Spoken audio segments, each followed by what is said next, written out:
گرمیوں میں سونے سے پہلے نہانے سے نیند اچھی آیا کرتی۔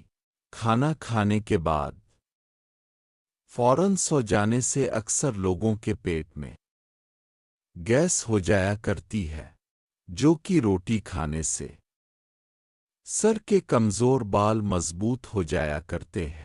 مولی کے 5 دانوں کا سفوف چاٹ لیں، گھٹنوں کا درد ختم ہو جایا کرتا ہے۔ روزانہ 1 چمچ لہسن کا رس پینے سے پیٹ کے کیڑے مر جایا کرتے ہیں۔ مکھن قبض کے مریضوں کے لیے بہت مفید ہے۔ کمزور حافظہ ہے تو توری کا سالن کھایا کریں، بہت ہی مفید ہے۔ رات سوتے وقت شہد چاٹنے سے سر کے بال سفید نہیں ہوا کرتے۔ خالی پیٹ پستہ کھانے سے جسم کا وزن بڑھ جایا کرتا ہے۔ پٹھوں میں درد ہو تو ابلی ہوئی الائچی کھایا کریں، درد سے جلد آرام آ جایا کرتا ہے۔ آلو بخارا اور انگور کھانے سے جگر کو طاقت ملا کرتی ہے۔ میتھی کے دانے کھانے سے کمر کا درد ختم ہو جایا کرتا ہے۔ شلجم کے بھرتے سے جسم کے بڑھتے ہوئے وزن کو کنٹرول کافی حد تک کیا جا سکتا ہے۔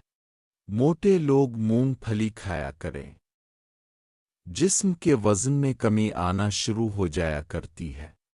پودینے کا زیادہ سے زیادہ استعمال عورتوں کو چھاتی کی کینسر سے بچاتا ہے۔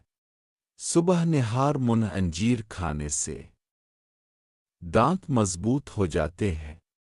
جسم پر اگر خارش ہو تو کوشش کرو کہ کھیرے پر نمک چھڑک کے کھایا کریں، بہت مفید ہے۔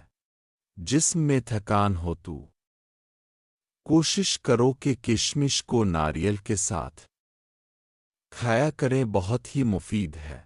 اگر ہاتھوں کے جوڑ درد کرتے ہیں تو کوشش کرو کہ دہی میں 1 چٹکی کالی مرچ کے سفوف کی ڈال کر کھایا کریں، جوڑوں کا درد ختم ہو جائے گا۔